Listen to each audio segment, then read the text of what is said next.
लखेड़ा, दैनिक मुंबई अमरदीप से।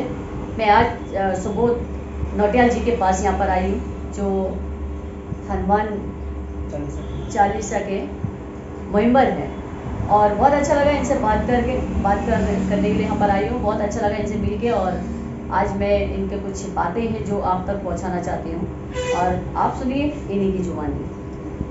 आपका नाम?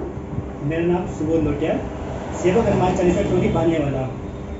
हमारा लगातार प्रयास है कि जैसे लगातार मंगलवार के दिन हमारा जो अपने आसपास मंदिर है हम वह चालीसा करवाते हैं, क्योंकि हमारे जो पुराने रीति रिवाज थे, तो अगर हम समय सभी लोगों को संगठित करना है तो कहीं ना कहीं हमें अपने देवी देवताओं, अपने जो आसपास मंदिर है वहाँ एकत्रित होना पड़ेगा। फिर धीरे धीरे हम हिंदू सनातन के लिए कार्य कर पाएंगे और आपस में संगठित हो पाएंगे। तो आपका क्या लक्ष्य है? मतलब ये कि हम लोग को एक करना है सबको, और हमको मंदिर का जो है भगवानों का आगे बढ़ाना है। आप मतलब क्यों ये सब कुछ करना चाहते हैं? मतलब क्योंकि आजकल धीरे धीरे जो आदमी की विचारधारा है वो अपने धर्म के प्रति उदासीन हो चुकी है, और जिसके कारण अब इंसान तनाव मुक्त कई चीज़ों से ग्रसित हो जाता है। पर जब धीरे धीरे इंसान मंदिरों में आके संगठित होकर आपस के वातावरण में मिलजुल के रहता है, तो उसके बाद कई चीज़ों से वो कई बीमारियों से दूर हो जाता है।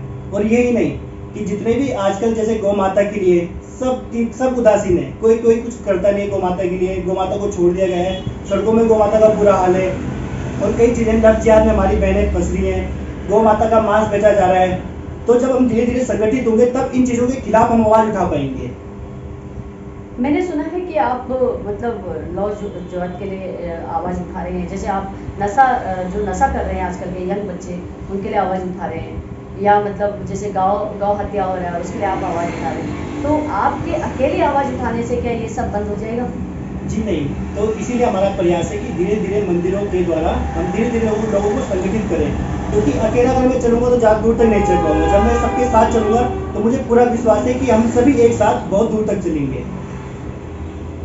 अभी आपने सुना कि सुबोध नौटियाल जी ने जो बातें बोली है, मैं उनकी बातों से सहमत हूँ इस चीज़ के लिए। लेकिन मेरा ये कहना है कि अगर कोई नहीं इनके साथ में आना चाहेगा तो ये उस काम को अकेले कैसे करेंगे? अगर नहीं भी आ पाएगा, पर जितने ये तो नहीं हो सकता कि हम एक ही बारी में अगर मैं सोचूं कि आज मैं सारा काम कर दूं तो नहीं हो सकता। मेरा धीरे धीरे करके प्रयास है कि आज नहीं तो कल नहीं तो परसों, जैसे जैसे लोग मेरी विचारधारा से जुड़ना स्टार्ट करेंगे, चाहे और ईमानदारी के साथ करता हूँ, और मुझे पूर्ण विश्वास है कि कैसे लोग मेरे साथ खड़े नहीं होंगे। आपने सुना सुबोध नौटियाल जी के बातें जो है वो गौ हत्या या आपके जो हिंदू धर्म के बारे में ये बात करना चाहते हैं, क्योंकि काफ़ी इनके बातों से मुझे पता चला है कि हिंदू धर्म में खतरा है। मतलब जो कल की पीढ़ी थी वो जिस चीज़ को मानती थी वो आज की पीढ़ी नहीं मान रही है। तो आप इन्हीं की जुबानी सुनिए कि हिंदू धर्म को किन किन लोगों से खतरा है। आजकल धीरे धीरे कुछ समुदाय विशेष के द्वारा उत्तराखंड में लगातार लव जिहाद जैसी घटनाएं हमारे बहनों को सोनू मोनू बनकर बेला फुसलाकर भगा दिया जाता है और अंतर्राष्ट्रीय बाजार में बेच दिया जाता है, उनको कन्वर्ट कर दिया जाता है अपने धर्म में। और यही नहीं, जैसे गौ हत्या वगैरह काफ़ी चीज़ों के प्रति मतलब बहुत चीज़ें यहाँ पे चल रही हैं, और जिसके लिए हमें धीरे धीरे आवाज़ उठानी होगी। क्योंकि अगर आज हम आवाज़ नहीं उठाते हैं तो धीरे धीरे जैसे यहाँ बिजनौर वगैरह से आके बिना वेरिफिकेशन के यहाँ पे दुकान डाल दी गई है, एक जगह पे खड़ी करके धीरे धीरे उस पर कब्जा किया जा रहा है। तो अगर यही हालत रही तो ये एक दिन उत्तराखंड कश्मीर बनने में ज़्यादा टाइम लगेगा, और ये सब इसीलिए हो रहा है कि ये आपकी शराबत का फायदा उठाया जा रहा है। क्योंकि गढ़वाली हमेशा शरीफ माना जाता है कि बहुत भोला होता है गढ़वाली, वो किसी की बातों में आता है। और आप कभी भी आप अच्छा बनो, पर इतना अच्छा कहीं मत बनो कि आपका गलत यूज होने स्टार्ट हो जाए। तो अगर हमें उत्तराखंड को बचाना है और कश्मीर बनने से बचाना है तो हम सभी लोगों को एकत्रित होना पड़ेगा और इन सभी लोगों के खिलाफ आवाज़ उठानी पड़ेगी। तो मैं नौटियाल जी से ये कहना चाहूँगी कि आप उन लड़कियों के बारे में कुछ मैसेज देना चाहते हैं जो लव के चक्कर में पड़ जाती है और जो इस कदर बेफिक्र हो जाती है, जो इनको लव जिहाद के द्वारा शादी करवा दी जाती है और इनको लेके जाते हैं और धर्म चेंज करवाया जाता है, जो इनके मुंह से मैंने अभी सुना है। अभी ये आपको उनके बारे में बताएंगे, आप सुनिए इन्हीं की जुबानी। बहनों में सबसे पहले आपको कहना चाहूँगा कि आप कभी प्यार भी हो, चलो एक उम्र ऐसी आती है कि आप प्रेम में पड़ते भी हो, पर आप जिसके प्रति प्रेम में पड़ रहे हो कि आपको प्रेम कर रहा और किस उससे कर रहा है, कहीं वो ऐसे नहीं आपको सोनू मोनू बनकर अपने आप को कोई दूसरा दिखाकर, आपको उसकी जांच करनी जरूरी है कि उसका घर कहाँ है, उसके घर में कितने लोग हैं, क्या है, उनके नाम क्या है, उन सब के बारे में पता करना जरूरी है। और दूसरा मैं बोलना चाहूँगा कि उनके घर वालों को कि आज के टाइम पे अपने बेटे के साथ प्रैंक होना जरूरी है। वो क्या कर रही है, कैसे कर रही है, वो अपने घर वालों को मतलब एक जो फ्रेंड जोन होता है वो अपने फ्रेंड जोन के बीच में रखे हैं अपने घर वालों को। अच्छा नौटियाल जी, मैं ये जानना चाहती हूँ कि आप सरकार से क्या मांग रखना चाहते हैं, आप सरकार से इस मैसेज के द्वारा क्या कहना चाहते हैं, जरा आप सुनिए नौटियाल जी की जुबानी। जैसे कि अब बीजेपी को, जो कि हमारी हिंदू संगठन पार्टी है और हिंदू संगठन पार्टी के नाम से जानी जाती है, इनका दूसरा सत्र चलना स्टार्ट हो चुका है, तो कहीं ना कहीं अब हम सभी को दबाव डालना चाहिए कि इस देश को हिंदू राष्ट्र बनाए।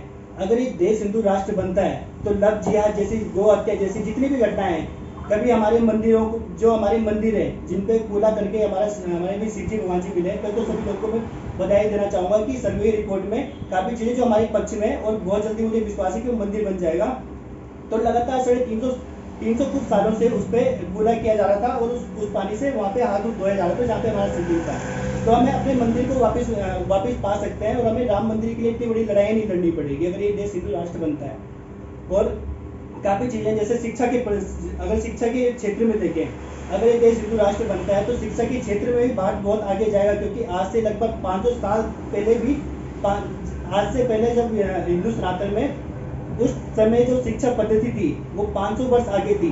उस टाइम तक यहाँ तक कि नौ ग्रहों की गणना हो चुकी थी, चांद तारे सब चीज़ की गणना उस टाइम पे थी, सूर्य की कितनी दूरी है, हनुमान चालीसा में मिलती है वो। तो काफ़ी चीज़ें हैं कि बहुत चीज़ें बदल जाएगी शिक्षा के प्रति भी। आपने सुना अभी सुबोध नौटियाल जी के जुबानी जो भी इन्होंने कहा है हिंदू धर्म के बारे में और गौ हत्या, गौ माता के बारे में जो भी है, और काफ़ी लड़कियों को भी इन्होंने मैसेज दिया है कि प्यार होता है, ये चीज़ बराबर है, लेकिन उस चीज़ से सावधान रहिए जो हमारे मान मर्यादा और हमारे संस्कार को गलत राह पे लेके जाते हैं। तो मैं सुबोध उनियाल जी से और कुछ पूछना चाहूँगी, जैसे आजकल के बच्चे नशा करते हैं और जैसे नशा हो रहा है और काफ़ी सबको पता है, लेकिन आपने उसके लिए आवाज़ उठाया, आपने उन बच्चों को हॉस्पिटल तक पहुंचाया जो नशा करते हैं, तो उनके बारे में आप कुछ मैसेज देना चाहोगे सरकार को?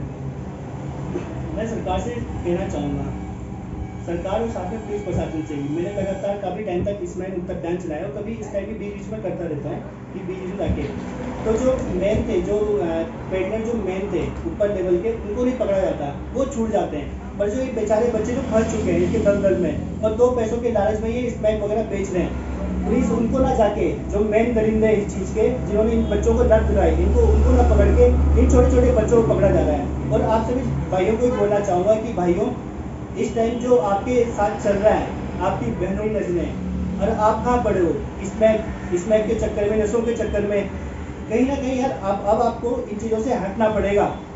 अगर देश को बचाना है इन चीज़ों से हटना पड़ेगा, स्मैक के दलदल से बाहर निकलना पड़ेगा। इस देश में बहुत गहरा संकट है और ये चीज़ें आप युवाओं को समझनी पड़ेगी। तो सभी भाइयों से निवेदन है कि कृपया यार स्मैक को त्यागें और देश के लिए कुछ करें। नमस्कार, मैं नीलम लखेड़ा, दैनिक मुंबई अमरदीप से। मैं यहाँ पर सुबोध नौटियाल जी के पास आई हूँ और मुझे इनकी बातें बहुत सही लगी है, और अगर आप किसी को भी इनकी बातों का कुछ भी बुरा लगा उसके लिए मैं भी सॉरी बोलती हूँ, लेकिन जो भी मुद्दा इन्होंने उठाया है वो मुद्दा आज की डेट पे होना चाहिए और वो मुद्दा हर बच्चे को, हर नागरिक को उठाना चाहिए। मैं आप सभी के बीच में जय हिंद, जय महाराष्ट्र, जय उत्तराखंड। जय श्री राम।